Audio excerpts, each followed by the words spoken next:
This PowerPoint presentation is the second part of Unit 6, the Introductory Awareness of Health and Safety in Health and Social Care and Children and Young People Settings. It's part of the Certificate and Introduction to Health, Social Care and Children and Young People Settings. The aims and objectives of this session are: by the end of the session, you will understand the importance of key areas of health and safety in relation to health, social care and children's and young people's settings, and you will know what contributes to the reduction of the spread of infection in health, social care and children and young people's settings. As always, you need to look out for the green box, which tells you which question the slide relates to, and that will support you within your answers. And remember that the PowerPoint presentation here to guide with pointers, and doing your own research and sharing your own ideas demonstrates a much stronger understanding of the content of the session. Okay, so you're now going to look at some scenarios which relate to question number 1. They're not in your workbook, but they're here just to get you thinking and to support the answers to question number 1. So the first scenario: you are a key person for 3-year-old Jack. Jack is usually collected by his mother or father at the end of the day. You are told by a colleague that his Uncle Andrew has come to collect him. You've not met Jack's uncle before, and when he is dropped off this morning, Mum did not say that anybody else would be collecting him. What would you do in this situation? And how can you protect yourself and Jack in this situation? And why do you need to protect yourself and Jack? So think about that for a few minutes before you move on to the next slide. Okay, so there's some feedback here. So when you're working with children and in a childcare environment, you will have when the child starts with you, you will have a list of people who are authorized to collect children. Okay, now you've got that in writing. It's usually by the parents who will give you that information. And if there was somebody else come to collect that child, you usually will be told in the morning, let's say, when the child is dropped off. However, certain things do happen throughout. They might be, the parent might have to work late, they might have an appointment, and, they would let you know that somebody else is coming on that list, will be collecting them. But what you need to do, because obviously with this situation, you've not been told and is not on the list. So you need to check if there are any telephone messages first of all, and check if he is on the list. Is there a password that can be asked? Because again, parents would give you a password that only you and they know, so that you know that it's really them that are going to be telling you that someone else is coming. You could telephone Jack's mother or father to check that this is okay. But if you are in any doubt, do not send the child with this person. You can feel quite pressurized sometimes if somebody's coming and telling you that the child's uncle. The child might see them and they know them, but you really do have to have permission. If you've not got the permission, if that child's uncle is not on the list, it's important that you don't send that child, because you need to protect that child for safety. You need to protect yourself. You're putting yourself in a position, if anything happens to that child, even if it is the child's uncle, the parents might not be speaking to the child's uncle, they might have had a fallout, you really just don't know. So you just make sure you follow the procedures that are in place and check all avenues, and if in any doubt, don't let the child go with that person. So the second scenario: so you're working in a care home for people with dementia. A maintenance man has arrived to fix the ceiling after a leak a few weeks ago, and you weren't expecting him today. What danger could happen to yourself as a staff member? What danger could happen to the service users? And what can you do to ensure he is meant to be here today? So again, have a few moments to think about, the situation, and think about the questions there, and how you might answer those. And think about those before you move on. So here's some feedback. So if you don't follow your procedures, you will be liable for any of the consequences if anything happens to the service users in your care. The same with the situation before. If you let that child go, you will be responsible for those consequences of what might happen. The person that you're letting in to the care home might hurt you or the service user if he's not who he says he is. Ask a member of the team, the manager, a team leader, or your colleagues to see if they have organised a visit. Check identification of the person to make sure they've got ID on them, and telephone the company he works for to check he is who he says he is. So there's some of the things that you can put in place, but remembering, like the one before as well, if in any doubt, you don't let that person in or you don't let that person go, like we said before, because you could be putting other people at risk, and also you will be liable for any of the consequences if you do. So remember, sending a child home with someone who is not authorised to do so may put a child at risk of harm. Remember, you are responsible to follow procedures in place, and if you don't, you will be liable and in breach of your own contract of employment. Signing in procedures are in place in all childcare settings. If you do not follow this procedure and ask all parents or visitors to sign in, you'll be liable and in breach of your contract. If there was an evacuation due to a fire or another incident, you will need to know that everyone is out of the building safely and accounted for. Okay, this brings you to question number 1, and it's asking you to outline the importance of protecting your own security and the security of others in the work setting. So you can pause the video here while you answer the question. We're going to now look at the importance of protecting your own security and the security of others in the work setting. And I want you just to listen to these two statements. So security is important in the workplace for myself and others because if there is an accident and the workers do not follow the procedures correctly, they may be held responsible and they will be breaking the law and may lose their job. Security is important in the workplace for myself and others because someone may get seriously hurt or even die as a result of not following correct procedures. So think about these before you move on to the next slide to look at the question. And question number 2 is asking you to outline 2 reasons why security is important in the workplace for yourselves and for others, and show what consequences could happen if security is not in place. So that's 2 reasons. So pause the video here while you answer the question in your workbook. So we're now going to look at question number 3 and the slides relating to that. So we're going to look at safe moving and handling principles. And before you attempt to move anyone, you need to ask yourself these questions. Do they need help to move? Do they require help or supervision? So those first 2 are most important before you go any further, because as we've talked about person-centred care already and supporting or encouraging independence with individuals, you need to find out first of all, do they need help to move and do they require help or supervision? Then you need to think, have you told them that you're going to move them? You need to assess how heavy they are. Are you healthy and strong enough to move them? Is there anyone who could help you? Thinking about how long it will take. Is there enough space around you? Are there any obstacles in the way? And are you wearing suitable clothing and shoes? So for example, if you're on a slippery or damp surface, you may be moving somebody from into or from a bath. So you need to make sure you're wearing appropriate and suitable shoes to do this. So these are some of the principles that you need to think about before you even attempt to move somebody. So there are 2 short clips here on this slide, one for childcare and one for health and social care, and the short videos looking at safe moving and handling. So again, you might have to copy and paste the links into your internet search engine.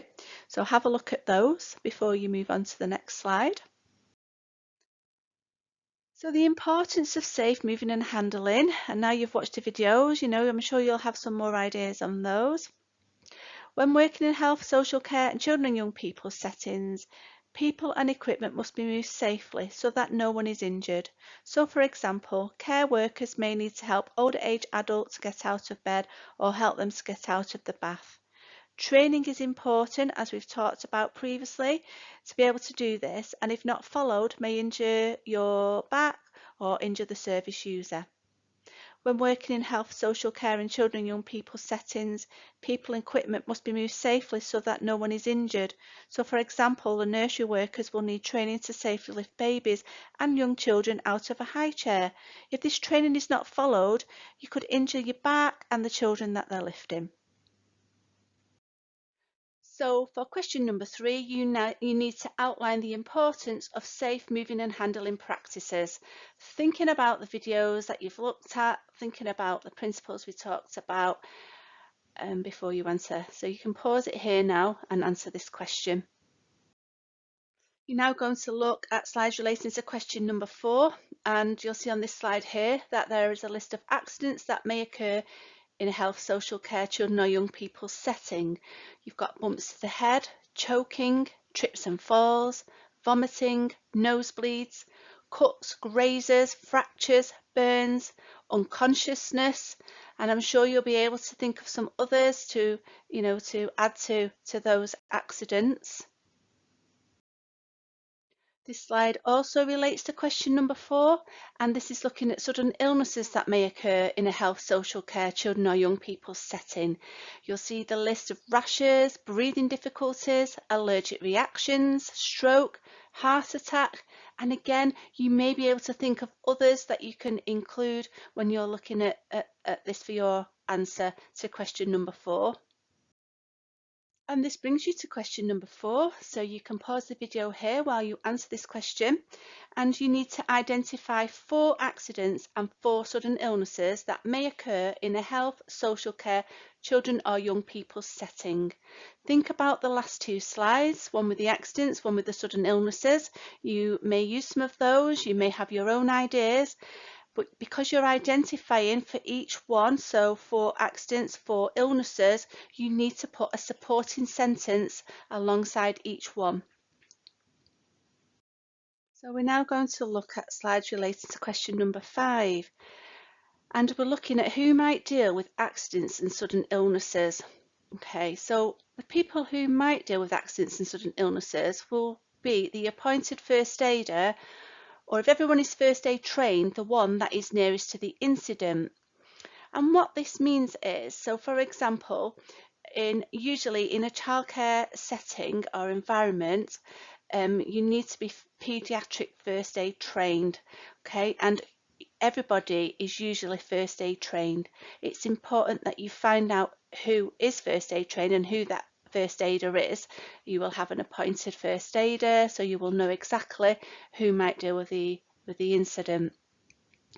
Other care settings, not everybody might not be first aid trained, and as I say, you might just have an assigned first aider, and again it's really important that you know who that first aider is, because if there is an incident and you're not first aid trained, then you're not going to be dealing with it, but you need to get somebody.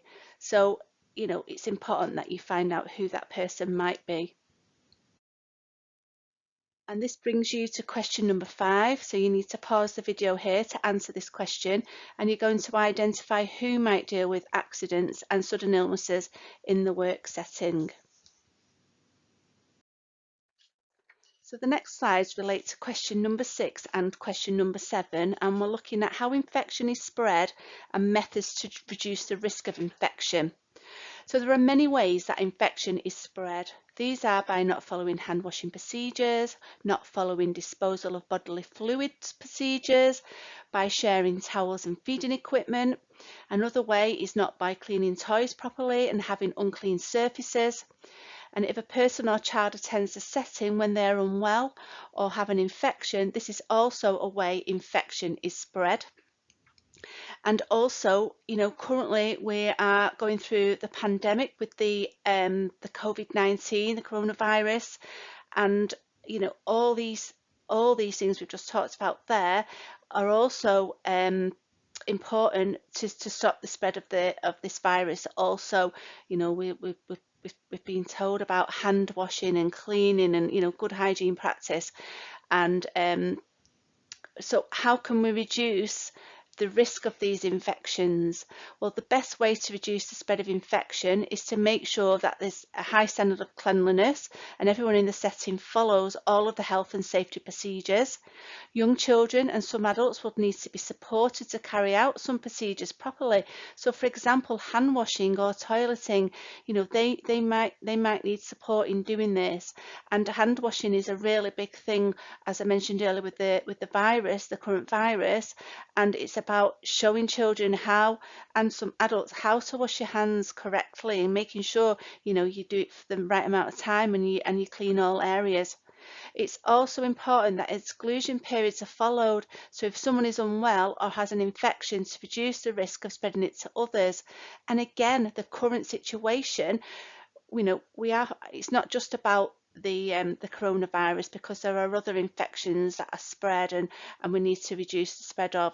But, you know, an example with the coronavirus is that the exclusion periods where children are having to, you know, well, children and adults are having to isolate if somebody's been in contact at school. We're having these isolations where children are spending a lot of time out of school, out of a setting, but at the moment that's the way that they're reducing the risk of the COVID-19 infection. But, you know, for example, other infections, so if a child has chickenpox, there are exclusion periods for the chickenpox or other types of infection that a child might have. So sickness and diarrhea, the child is sick, and that's usually a 48-hour exclusion period from the last bout of sickness or the diarrhea. But again, you know, your settings will have their own procedures in place for that as well. So this brings you to question number 6, and you need to describe how infection is spread. In your answer, you need to use at least 4 examples of how it spreads, and also ensuring that you use full sentences for each example. So if you pause the video here now to answer question number 6, and then you need to look at question number 7, and you need to identify at least 4 methods that reduce the spread of infection, and you need to ensure you write a supporting sentence for each of those methods. So you can pause the video here now to answer question number 7. So this slide relates to question number 8, and it's giving you hand washing techniques to use when you are using hand washing procedures. We've mentioned it earlier in this session about the importance of showing children, some adults, how to wash their hands correctly. And you'll see here there's some, you know, it's pictures, there's 13 steps there, there's some pictures on there to show you how you can wash your hands, getting in the appropriate places, making sure that all of the hand is clean, using soap and water. And I know also, because of the COVID-19 pandemic that we're going through, there has been some other techniques of singing a song when you're washing your hands, to make sure you do it for the correct length of time. So this brings you to question number 8, and you can use the last slide to help you to describe the standard method of washing hands. You can pause the video here to answer question number 8. So the next 2 slides relate to question number 9, and we're going to look at personal protective equipment and, you know, on what it is. So you'll see here aprons, gowns, eye protection, masks and gloves. What are they used for? So personal protective equipment could be aprons, gowns, eye protection, masks, gloves. And here are some examples when it might need to be used. Food handling. So when you're handling any food, you wear gloves, aprons, appropriate plasters if they have any cuts on the hands. Usually they're blue plasters so that they can be seen if they've fallen off when you're food handling. Personal care routines, so when you're doing that, you need to wear gloves and aprons. Disposing of bodily fluids, again, gloves and aprons. When you're dealing with laundry, gloves and aprons. When you're cleaning, gloves and aprons, and then also gloves and aprons when you're dealing with clinical waste. And again, the PPE, the personal protective equipment, again, with the COVID-19 pandemic, it's a massive part of that, making sure that there's enough supplies and you're following the guidelines and the procedures in place when you are working with individuals. And masks, obviously masks is a massive part also of protecting ourselves. So this brings you to the final question, number 9. So you need to identify at least 4 examples of when personal protective equipment should be used. Use your sentence, so the type of personal protective equipment and when it should be used using sentences. So you can pause the video there to answer question number 9. And that brings you to the end of the session. So you now should be able to understand the importance of key areas of health and safety in relation to health, social care, children and young people's settings, and know what contributes to the reduction of the spread of infection in health, social care and children and young people's settings.